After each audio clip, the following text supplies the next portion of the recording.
وبالإسلام.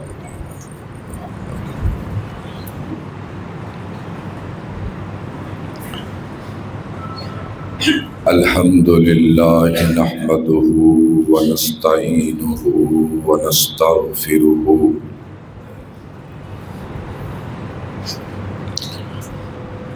ونؤمن به ونتوكل عليه ونعوذ بالله من شرور أنفسنا ومن سيئات أعمالنا من يهده الله فلا مضل له ومن يضلل فلا هادي له وأشهد أن لا إله إلا الله وأشهد أن محمدًا عبده ورسوله.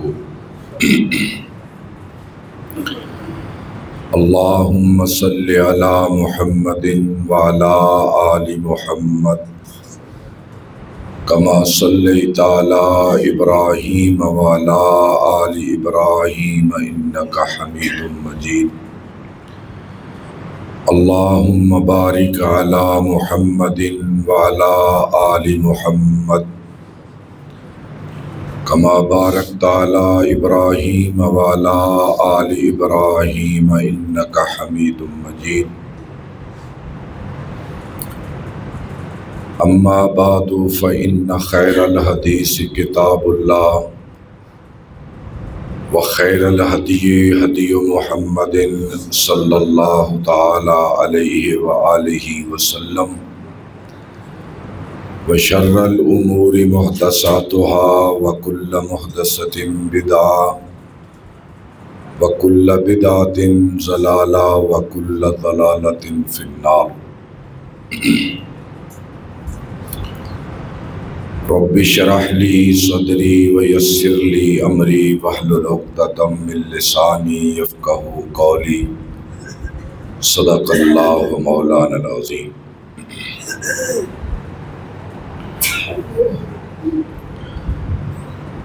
اللہ رب العزت کی ذات عالی کے لیے ہر قسم کی حمد و ثنا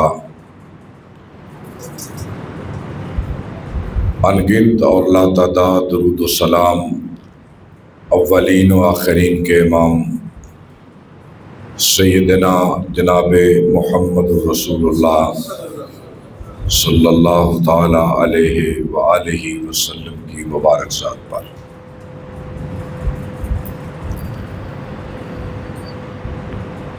حضرات گرامی،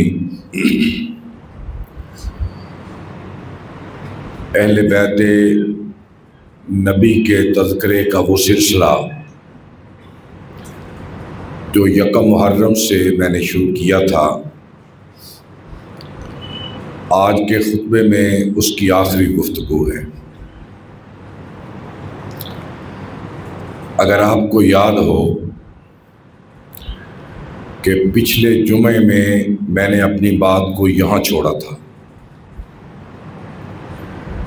کہ سیدنا حسن ابن علی رضی اللہ تعالی عنہ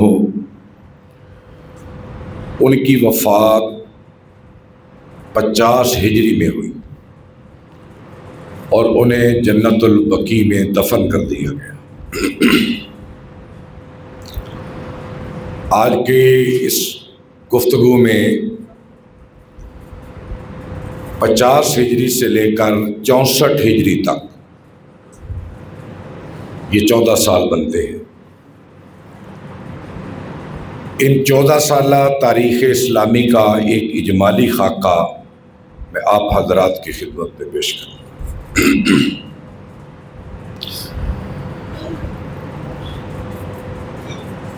امیر معاویہ رضی اللہ تعالی عنہ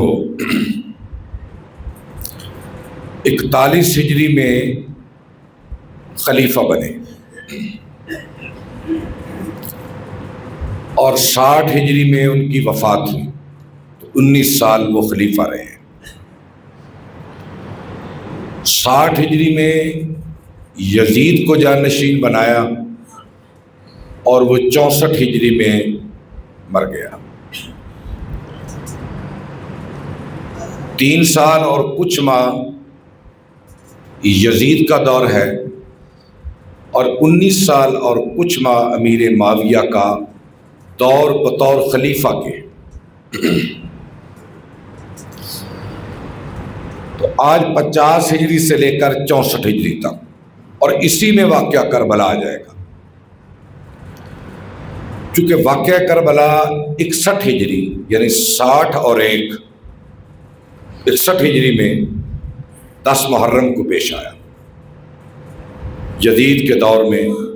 تو اس کا تذکرہ بھی اس کے بیچ میں جو اہم واقعات پیش آئے ہیں ان کا میں ذکر انشاءاللہ آپ حضرات کی خدمت میں کروں گا۔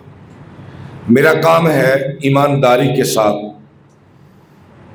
جو واقعات جس طرح پیش آئے ہیں اس کا ذکر کر دینا، باقی یہ سامعین پر ہے وہ اپنے ذہن کو کس طرف لے کر جاتے ہیں۔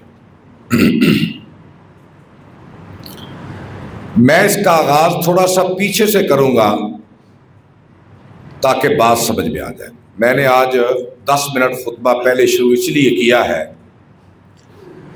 کہ بات تھوڑی سی زیادہ ہے اور تاکہ وہ پایہ تکمیل تک پہنچ جائے،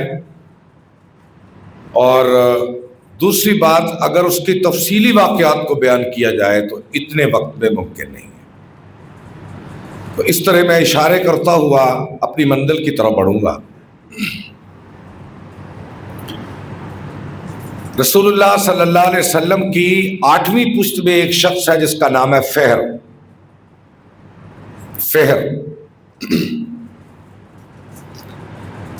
وہ میں حضور کے نسب سے شروع کر دوں کہ محمد بیٹے ہیں عبداللہ کے، اور عبداللہ بیٹے ہیں عبد المطلب کے، اور عبد المطلب بیٹے ہیں ہاشم کے، اور ہاشم بیٹے ہیں عبد مناف کے، عبد مناف بیٹے ہیں قصی کے، قصی بیٹے ہیں کلاب کے، کلاب بیٹے ہیں مرہ کے، اور مرہ بیٹا ہے فہر کا۔ یہ جو فہر آدمی تھا اس کا لقب قریش تھا۔ اس فہر نامی آدمی کی جتنی اولاد ہے وہ قریش کا لائی، اور اس کی اولاد سے 10 قبیلے بنے، اور 10 قبیلوں کے مجموعے کو قریش کہتے ہیں۔ اور وہ 10 قبائل کون سے ہیں؟ ان میں بنی امیہ، بنی ہاشم، بنی نوفل، بنی عبد الدار، بنی اسد، بنی تمیم، بنی عدی، بنی جمعہ اور بنی سہم، یہ 10 قبیلے ہیں جن کو ملا کر قریش کہا جاتا ہے۔ اور مکہ ایک چھوٹی سی ریاست تھی اسلام سے پہلے، اس کے انتظامات تھے جیسے ایک ریاست کے انتظامات ہوتے ہیں۔ تو 10 قبائل کو وہ عہدے تقسیم کیے گئے تھے، اور ان میں سپہ سالاری کا جو عہدہ تھا وہ بنی امیہ کے پاس تھا۔ بنی امیہ کے پاس سپہ سالاری، جھنڈا، جب بھی کسی قبیلے سے جنگ ہوتی قریش کی تو جھنڈا بنی امیہ کے ہاتھ میں ہوتا۔ اور اسی طرح حضرت ابوبکر صدیق کا تعلق بنی تمیم سے تھا، حضرت عمر کا تعلق بنی عدی سے تھا، حضرت خالد بن ولید بنی مخزوم سے تھے، یہ خاندان ابو جہل کا ہے بنی مخزوم، اور خالد بن ولید بھی اسی خاندان سے تھے بنی مخزوم کے ابو جہل کے قبیلے سے۔ تو اس طرح یہ قریش 10 قبیلے بن کے چلے آ رہے تھے کہ ان کی اولاد میں ایک شخص کا نام عبد مناف ہے۔ یہ عبد مناف جناب ہاشم کے باپ کا نام ہے۔ عبد مناف کے 2 مشہور بیٹے تھے، ایک کا نام ہاشم تھا اور ایک کا نام عبد شمس تھا. میں آسان کرتا جاؤں گا. عبد مناف کے دو بیٹے دیا تھا. خشک باتیں آگے یہ خوبصورت ہو جائے گی آگے چل کر. اگر اس کو ہم جانیں گے تو یہ خوبصورت ہو جائے گی. عبد مناف کے دو مشہور بیٹے تھے. ایک کا نام ہاشم اور ایک کا نام عبد شمس. عبد شمس کے بیٹے کا نام امیہ تھا. عبد شمس کے بیٹے کا نام امیہ تھا. اور ہاشم کے بیٹے کا نام عبد المطلب تھا. اس رشتے میں امیہ جناب ہاشم کا بھتیجا بنا. یعنی امیہ کا باپ عبد شمس اور ہاشم یہ سگے بھائی ہیں. اور عبد شمس کا بیٹا امیہ ہے. امیہ اور ہاشم کی آپس میں جنگ ہوئی. یہ دو بڑے قبیلے تھے. باقی قبیلے چھوٹے تھے طاقت کے لحاظ سے. تو جناب ہاشم نے امیہ کو مکے سے نکال دیا.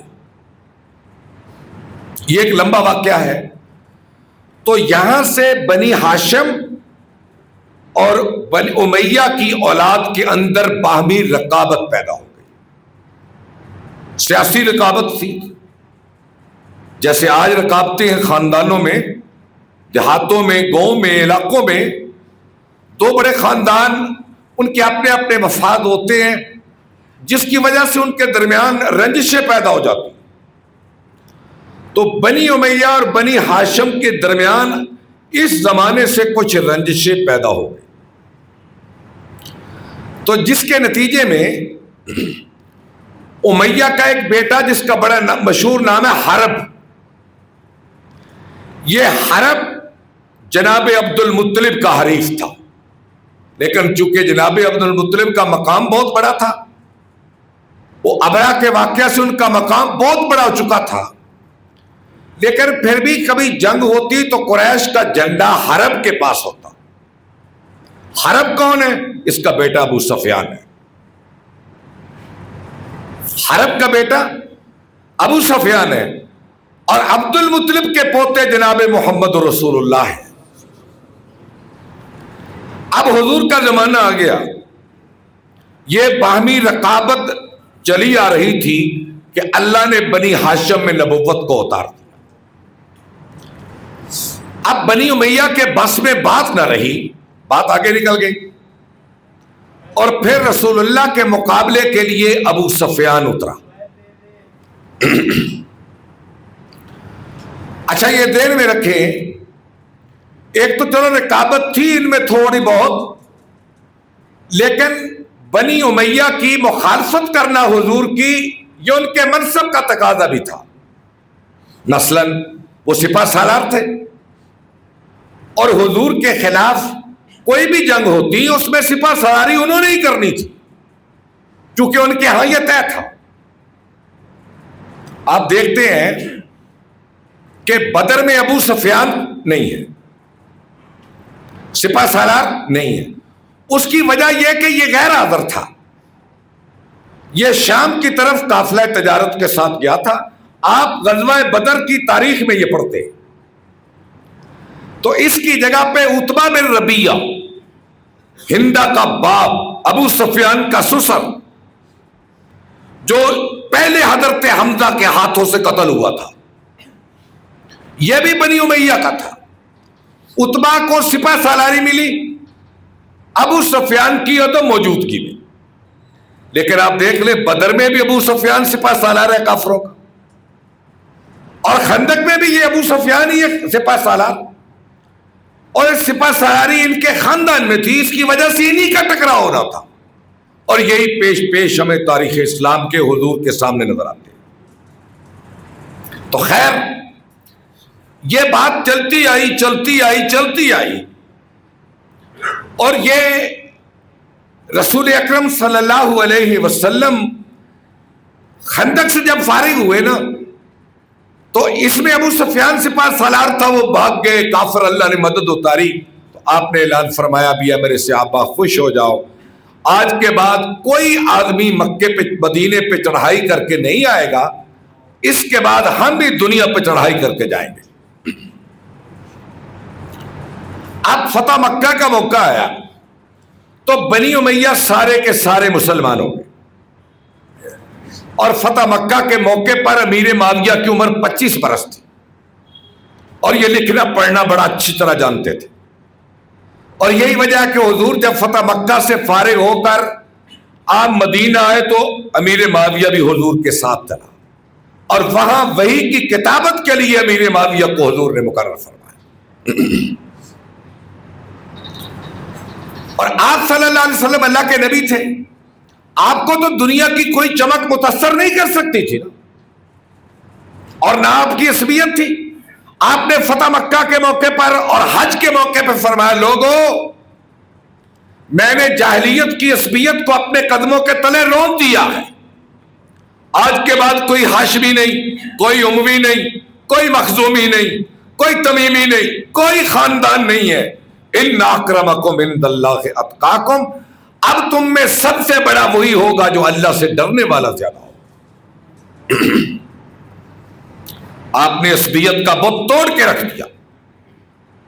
حالانکہ آپ دیکھیں نا، یہ کتنے سخت دشمن تھے بنی امیہ کے حضور کے، لیکن آپ نے کیا کیا؟ فتح مکہ کے موقع پر آپ نے مکے کا گورنر ایک اموی کو بنایا جس کا نام عتاب ابن اسید تھا، تاریخ پڑھ کر دیکھ لیں، اس کا نام ہے عتاب ابن اسید۔ آپ نے اس اموی آدمی کو بنایا اس کی صلاحیتوں کو دیکھ کر۔ یہ خاندان ہے تو باصلاحیت تھا نا، وہ بعد میں آپ جا کر دیکھ لیں ان کی صلاحیتیں۔ آپ نے ایک اموی آدمی کو مکے کا گورنر بنا دیا، اور جو ہی فتح مکہ سے آپ مدینہ گئے، ابو سفیان بھی گیا، آپ نے اس کو نجران کا عامل بنا دیا، بہت بڑا علاقہ تھا، اور یہ بھی صلاحیت دیکھ کر، ورنہ آپ کو ابو سفیان کا کیا خوف تھا۔ اور نہ آپ نے بنی ہاشم کو مقرر کیا، جس میں جو صلاحیت دیکھی اس کو ولی بنا دیا، اور آپ نے فرمایا، لوگوں آج کے بعد تم سب بھائی بھائی، اور کفر کے زمانے کی ساری نخوت جاہلیت کو میں نے توڑ کے رکھ دیا۔ اب نہ قبیلے کا بت، کوئی بت نہیں، قومیت کا بت، سارے بت ٹوٹ گئے۔ آج کے بعد تم سب مل کر اسلام کی خدمت کرو، جس کا نتیجہ نکلا کہ آپ کے زمانے میں صحابہ میں تقویٰ تھا، دنیا داری نہیں تھی، حرص و حوث نہیں تھی، عہدوں کے لالچ نہیں تھے، خشیت الہی تھی، ہر وقت وہ آخرت کی تیاری میں تھے، شہادت کے لیے بیتاب تھے، اپنا مال جان اللہ کی راہ میں لگا رہے تھے، کوئی چیز بچاتے نہیں تھے، ان کے دماغوں میں دنیا کی برتری کا کوئی جذبہ نہیں تھا، وہ دنیا کی سرداریاں نہیں لیتے تھے۔ حتیٰ کہ وقت یہ آ گیا کہ آپ صحابہ کو مقرر کرتے کہ باؤ جاؤ میں نے تمہیں فلاں علاقے کا امیر بنایا، تو صحابہ کہتے یا رسول اللہ مدد کرتے، ہم اس عہدے کا حساب قیامت کے دن اپنے خدا کو کیسے دیں گے؟ اس زمانے کا یہ حال تھا۔ اس زمانے میں تقویٰ اتنے عروج پر تھا، اور پھر ابو بکر صدیق کا دور آیا تو اسی طرح ہر صحابی مجاہد تھا، اسلام اور دین کی محبت تھی، اسلام اور دین کے غلبے کے لیے یہ لوگ نکلتے تھے، انہیں کوئی عہدوں کا لالچ نہیں تھا، اور یہ سب صحابہ کرام تھے، اور ان کی اتنی بڑی شخصیتیں تھیں کہ یہ وہ لوگ تھے جنہیں حضور جنت کی بشارتیں دنیا میں دے گئے تھے۔ اس کے بعد حضرت عمر کا دور آیا، اور اس وقت بھی صحابہ ہی صحابہ تھے، اور حضرت عمر کے تقوی کا یہ عالم تھا، انہوں نے فرمایا کہ بھئی اگر مجھے خبر ہو گئی کہ کسی شخص نے اپنے خاندان کی بنیاد پر کوئی کام کیا ہے یا اپنی خاندانی عصبیت کو اجاگر کیا، مثلاً کہ کوئی آ کر کسی کمزور صحابی سے کہہ دے پیچھے ہٹو میں ہاشمی ہوں، یہ جگہ میری ہے، یا پیچھے ہٹو میں اموی ہوں، کیا میں نے بیٹھنا ہے، یا کسی نے اپنی سابقہ سرداریاں جتلائیں تو میں اسے قتل کر دوں گا، وہ واجب القتل ہوگا۔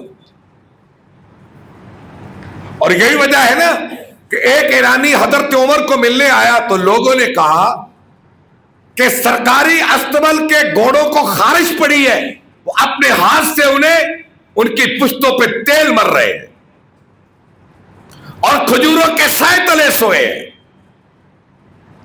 کوئی ان کے ساتھ محافظ نہیں ہے، کوئی پہرے دار نہیں ہے۔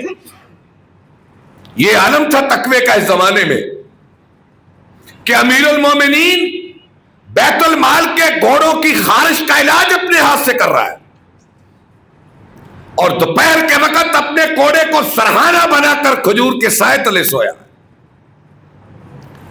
جب امیر کا یہ حال ہوگا تو ایسا امیر عوام کو ٹیڑھا ہونے دے گا؟ لوگ ان کو اپنے لیے نمونہ سمجھتے تھے، کسی کی جرت نہیں تھی کہ کوئی عہدہ مانگ جائے، کسی کی جرت نہیں تھی۔ عمال کی شکایتیں لگتی تھی، خزانہ محفوظ تھا، عزتیں محفوظ تھی۔ تو یہ زمانہ 10-11 سال کا گزرا تو حضرت عثمان کا زمانہ ہے رضی اللہ عنہ۔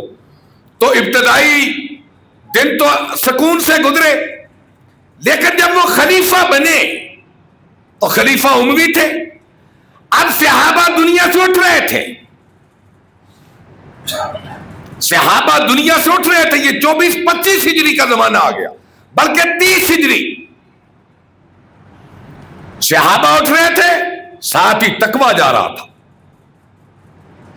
دنیا کی ہوس آ رہی تھی، اسلام عرب سے نکل کر عجم میں جان پہنچا تھا، قریش اور غیر قریش کی جنگ، عجم اور عرب کی جنگ، ہاشمی اور اموی کی جنگ نے پھر سر اٹھایا۔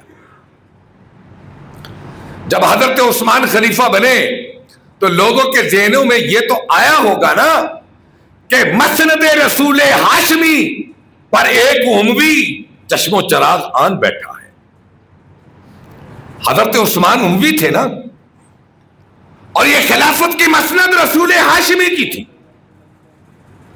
ذہنوں میں یہ بات ابری تو ہوگی، اور نتیجہ کیا نکلا کہ حضرت عثمان کے آخری دور میں یہ باقاعدہ گروہ بندی ہو گئی۔ یہ کوئی ڈھکی چھپی بات نہیں ہے، باقاعدہ گروہ بندی ہو گئی۔ بنی امیہ کے عمال مقرر ہو گئے اور لوگوں نے کہا کہ یہ کیا بن گیا؟ صحابہ کے اندر، لوگوں کے اندر، دلوں کے اندر یہ باتیں ہو گئی۔ میں نے پچھلے جمعے میں اشارہ کیا تھا نا کہ باوجود اس کے کہ اسلامی فوج مدینے میں موجود تھی، حضرت علی موجود تھے، انصار و مہاجرین کے صحابہ موجود تھے، لیکن حضرت عثمان کا جنازہ رات کے اندھیرے میں 18 لوگوں نے صرف پڑھا ہے۔ کچھ تو ہو گیا تھا نا۔ تو خیر، اس کے بعد حضرت عثمان رضی اللہ تعالی عنہ کے بعد کے جو حالات ہیں وہ پچھلے جمعے میں نے تفصیل سے عرض کر دیے تھے، آپ کو یاد ہوگا۔ تو پھر ہم اس سے آگے چلے جاتے ہیں 50 ہجری حضرت عثمان کی، حضرت حسن کی شہادت کے بعد۔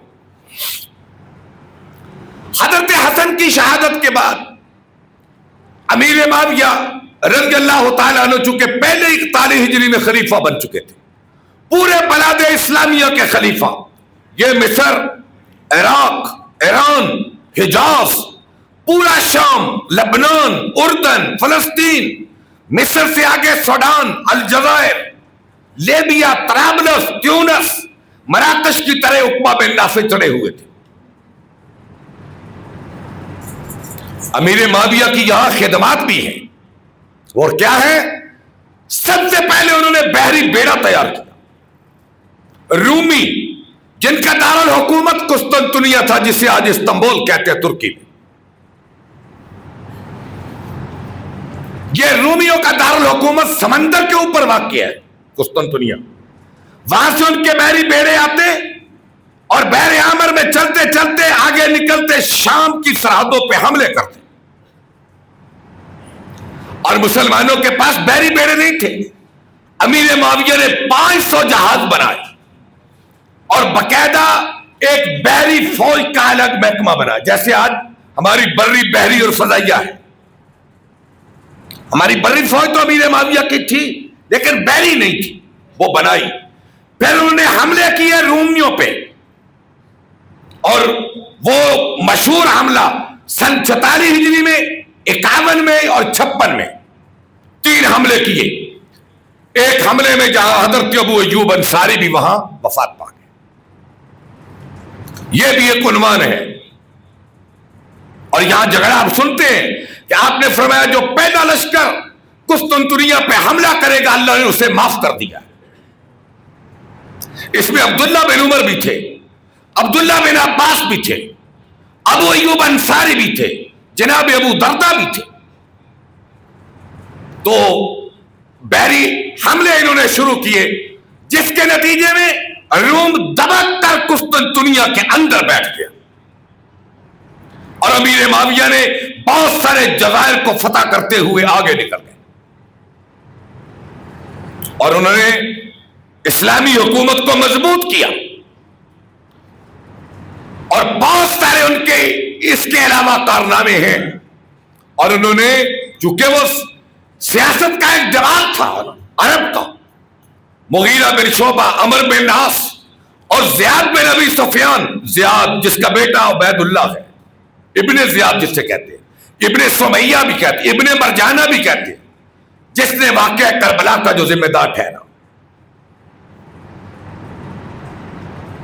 ان سب کو ملا لیا اور بڑے آرام اور سکون سے حکومت کرتے ہیں. 19 سال حکومت کی اور بڑی طاقت کی حکومت ہے.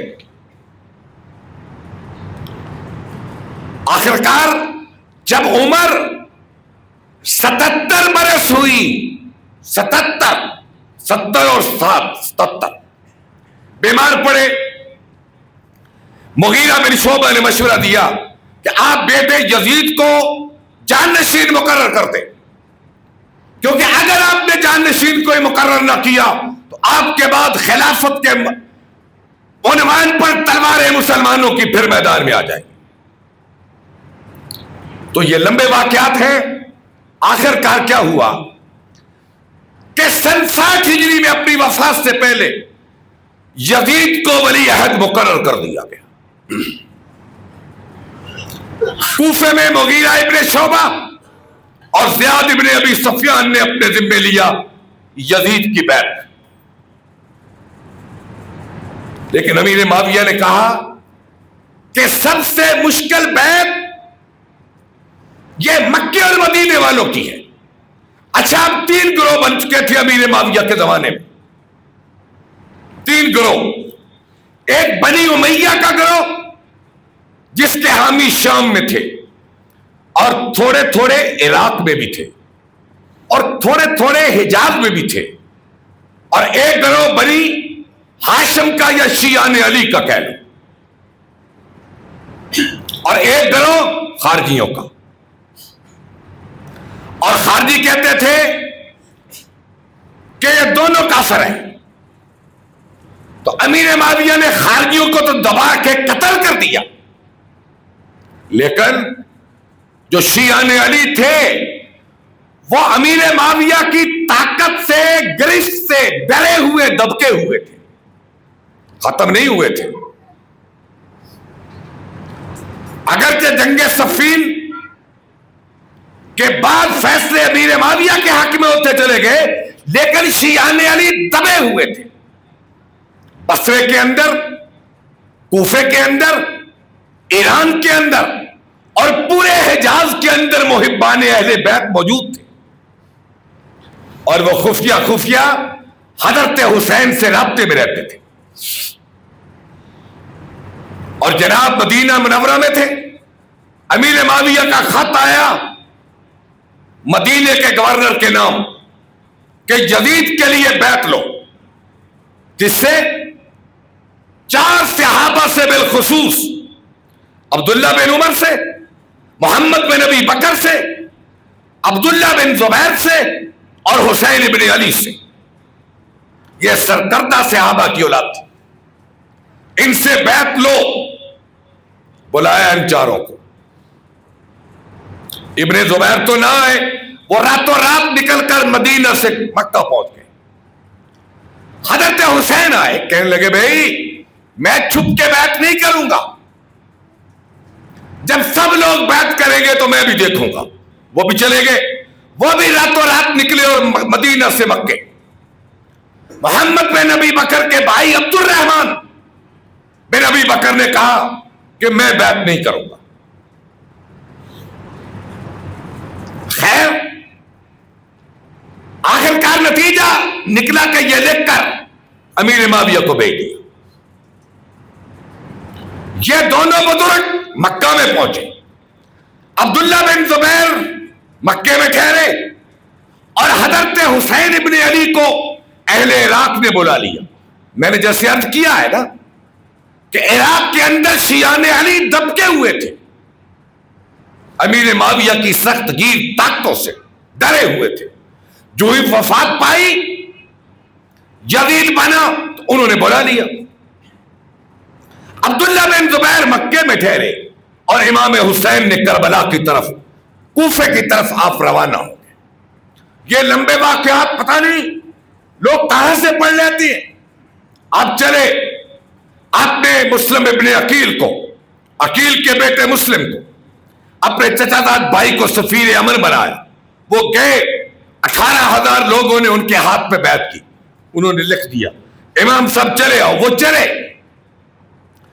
راستے میں قریب پہنچے تو ابن زیاد جو بصرے کا گورنر تھا، یزید نے اسے کوفہ بھی دے دیا، جاؤ حسین کی، اس کے نزدیک تو یہ بغاوت تھی، حسین کی بغاوت کو کچلو جیسے بھی ہو۔ وہ آیا اور پھر آپ واقعات سنتے ہیں، بڑے لمبے واقعات ہیں۔ پھر وہاں سے اس نے حر ابن تمیم کو بھیجا، پھر عمر بن سعد کو بھیجا، 4,000 کا لشکر دے کر 2 محرم کو امام حسین کربلا میں پہنچے۔ 7 محرم کو نہر علقمہ پہ پہرے بٹھا دیے، حسین پانی نہ پینے پائے اور راستے روک دیے گئے۔ 9 محرم کی شام کو عمر بن سعد اور حسین ابن علی کی ملاقات ہوئی۔ حسین ابن علی نے اپنا موقف پیش کیا، لیکن عمر بن سعد کسی طرف آتا نہیں تھا، سوائے اس کے کہ کہتا تھا کہ یزید کی بیعت کرو اور میرے قیدی بن کر ابن زیاد کے سامنے پہنچو۔ فرمانے لگے یہ موت سے پہلے ممکن نہیں ہے کہ میں غلام کی طرح یزید کی بیعت کر کے ابن زیاد کے سامنے جاؤں، یہ نہیں ہو سکتا۔ تو انہوں نے خطبہ دیا، امام کا یہ خطبہ بڑا مشہور ہے، اے لوگو تم میرے قتل کے در پہ ہو گئے ہو، دیکھو تو صحیح میں کون ہوں۔ اس میں بڑی دردمندیاں تھی ان کی، اور کہنے لگے اللہ میرے ساتھی میرا ساتھ چھوڑ گئے، حالات بڑے مشکل آ گئے، میری کمر ٹیڑھی ہو گئی، اپنے بیگانے بن گئے، دوست دشمن بن گئے، تدبیر نے کام نہ کیا۔ اے میرے اللہ تو میرا ساتھی، میرا کارساز، میرا وکیل اور میرا ہمنوا بن جا۔ اس کے بعد فرمانے لگے لوگوں اے عمر بن سعد تم میرے قتل کے در پہ ہو، تم جانتے ہو میں کون ہوں؟ میں حمزہ کے بھائی علی کا جو ان کا بھتیجا تھا، میں اس کا بیٹا ہوں، وہ سید الشہداء تھے، میری ماں جنت کی عورتوں کی سردار، اور مجھے اللہ کے نبی نے جنت کے اور جوانوں کا سردار کہا ہے۔ اللہ کے نبی میرے ساتھ کھیلا کرتے تھے، مجھ سے پیار کرتے تھے، اور میرے بارے میں بڑی پیشن گوئیاں دے گئے ہیں۔ تم کلمہ پڑھنے والے ہو، تمہیں کبھی زیب نہیں دیتا کہ تم پیغمبر کی بیٹی کو اس طرح بڑے میدان میں قتل کرو۔ کوئی نہ سنی۔ 10 محرم کا دن آیا، دونوں قافلے سج گئے. آپ نے زبیر کو ابن قیس کو میمنہ پر، حبیب ابن مظاہر کو میسہ پر مقرر کیا. اہل بیت کے 18 جوان، باقی ان کے ساتھی، ان 18 جوانوں کے سوا سارے ساتھی ایک ایک کر کے فدا ہوتے گئے. پھر باری آئی خانوادہ نبوت کی، عقیل کی اولاد، جعفر کی اولاد، حسن کی اولاد، حسین کی اولاد. یہ 18 جوان تھے. پہلے علی اکبر گیا، پھر قاسم گیا، پھر عبد الرحمن گئے، پھر عثمان گئے، پھر ابو بکر گئے، پھر عبداللہ گئے. یہ جوان ایک کے بعد دوسرا اپنے چاچا یا ماموں اون عبداللہ کے بیٹے، محمد عبداللہ کے بیٹے جنہیں اونو محمد کہتے ہیں، جو زینب کے بیٹے، عبداللہ بن جعفر کے بیٹے، آپ کے بھانجے، یہ بھی گئے. ایک ایک کر کے سب شہید ہو گئے اور تنہ تنہا حسین ابن علی میدان میں باقی رہ گئے. لوگ آگے بڑھے، کسی نے تیر مارا، کسی نے تلوار ماری، کسی نے نیزے کی انی سے چھیدا، کسی نے کوئی زخم لگایا. آخر اکیلے رہ گئے، نہر القمہ کی طرف بڑھنے لگے. راستہ روکا، انس ابن سنان تمیمی نے تیر مارا جو آخری ہوا. پھر اس کمینے اور ذلیل نے جناب حسین کا سر اپنی تلوار سے کاٹا اور سر کاٹنے پہ اکتفا نہیں کیا، آپ کے لاشِ مبارک پہ گھوڑے دوڑائے. آپ دیکھیں اقتدار کتنی ظالم چیز ہے، اقتدار کی لالچ کتنا انسان کو درندہ بنا دیتی ہے. لاشوں پہ گھوڑے دوڑائے اور ان کا سر مبارک کاٹا اور نیزے کی انی پہ رکھا اور اسے بلند کیا. خیمے جلائے اور عورتیں جمع تھی حضرت زینب کی نمائندگی میں. اور حضرت زینب، کیا حوصلہ ہے، کیا ہمت ہے ان کی کہ چھوٹی چھوٹی ان کی بہنیں، بھتیجیاں اور بھانجیاں، ساتھ کٹے ہوئے لاشیں، حسن و حسین کے اولاد کے، بھائیوں کی اولاد کے لاشیں، تو کہہ رہی ہیں، ان کا ایک مرثیہ ہے کہ یا رسول اللہ، بناتوں کا سوایا، دیکھو تمہاری بیٹیاں قیدی بن گئی، تیرے بیٹے حسین کو مٹی میں کر دیا گیا، اور دیکھو کس طرح میدان میں تیری اولادوں کے لاشیں تڑپ رہے ہیں. یہ کہتے کہتے عمر کی فوج نے اس قافلے کو چلایا اور شام میں پہنچایا. کوفے میں وہاں جو ہوا آپ سنتے ہیں.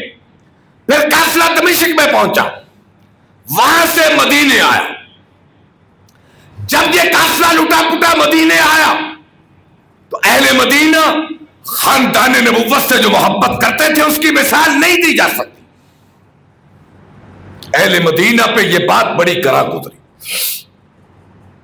اتنی گراں گزری کہ اہل مدینہ کی مجلس شورا نے اجلاس کر کے یزید کی بیعت کو توڑ دیا. یزید کو خبر ہوئی تو اس نے کیا کیا؟ اس نے بھلا کیا کیا؟ یہ مدینہ تو رسول تھا، یہاں انصار کی اولادیں آباد تھی، یہاں روضہ رسول تھا، یہاں مسجد نبوی تھی، یہاں احد کا میدان تھا، یہاں بدر کا میدان تھا، یہاں کھودی ہوئی خندق موجود تھی، یہاں پیغمبر کے قدم مبارک لگتے تھے، یہاں ازواج مطہرات کے گھر موجود تھے. 10,000 کا لشکر بھیجا. یزید نے کہا کہ اگر اہل مدینہ دوبارہ میری بیعت نہ کرے تو مدینے کی اینٹ سے اینٹ بجا دو، مدینے کے حرم کو پامال کر دو. 3 دن تک مدینے کے اندر خون ریزی کرو، جو جی چاہتا ہے کرو. لشکر یزید آیا اور اس نے پھر آ کر کیا کیا؟ صحابہ کی اولادوں کو قتل کیا، مسجد نبوی کی حرمت کو پامال کیا، اور چن چن کے صحابہ کی اولادوں کو قتل کیا، اور درندے فوجی گھروں میں گھسے، اور 3 دن تک اتنا قتل عام کیا کہ مدینے کی گلیوں میں خون بہنے لگا۔ اسے واقعہ حرہ کہتے ہیں، اسے واقعہ حرہ کہتے ہیں، اور اس کی یہی فوج حسین ابن نمیر کی نمائندگی میں مدینے سے نکلی اور پھر مکے عبداللہ ابن زبیر پہ حملہ ہوا، اور وہاں اس کی فوج نے کعبے پہ سنگ باری کی، جس سے کعبے کی دیواریں ٹوٹی۔ کعبے کی دیواروں میں لکڑی کا کام تھا، انہیں آگ لگی اور جل گئی۔ اگر میں کہوں کہ یزید کے دور میں یزید کے ہاتھوں سے کعبے کی بے حرمتی ہوئی، مدینہ الرسول کی بے حرمتی ہوئی، واقعہ کربلا پیش آیا، یہ یزید کی 3 اتنی بڑی سیاکاریاں ہیں جو قیامت تک تاریخ سے کبھی بھلائے گی نہیں۔ حسین ابن نمیر کعبے پہ سنگ باری کر رہا تھا، عبداللہ بن زبیر روک رہے تھے۔ اتنے میں اطلاع ملی کہ یزید بن معاویہ تو دمشق میں مر چکا ہے۔ 64 ہجری میں جنگ ختم ہو گئی۔ عبداللہ بن زبیر نے حسین سے کہا چلے جاؤ، تمہارا باپ فوت ہو چکا ہے۔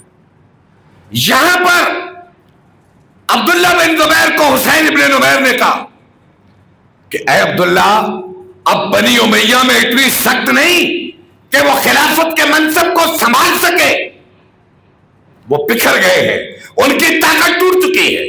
عبد الملک ایک کمزور بچہ ہے، مروان بکھرا پڑا ہے، اور ان میں کوئی نہیں، آؤ۔ لیکن اللہ کی مرضی، پھر دوڑ داڑ کر مروان خلیفہ بن گیا۔ مروان تھوڑی دیر رہا، پھر اس کا بیٹا عبد الملک بنا۔ عبد الملک کے دور میں حجاج ابن یوسف آیا، پھر اس نے مکے پہ حملہ کر کے عبداللہ بن زبیر کو سولی پہ لٹکایا۔ عبد الملک کے بعد ولید سلیمان کا دور آیا، اس میں بھی جو ہوا آپ دیکھتے ہیں۔ ان کے بعد عمر ابن عبدالعزیز کا زمانہ ہے، جو اسلام کا سنہری ترین دور ہے۔ اللہ سے دعا ہے اس تاریخی جروکوں میں جھانک کر اللہ تعالیٰ حقائق کو سمجھ کر اہل بیت کا احترام اور محبت ہمارے دلوں میں پیدا کرے۔ وآخر دعوانا ان الحمد للہ رب العالمین۔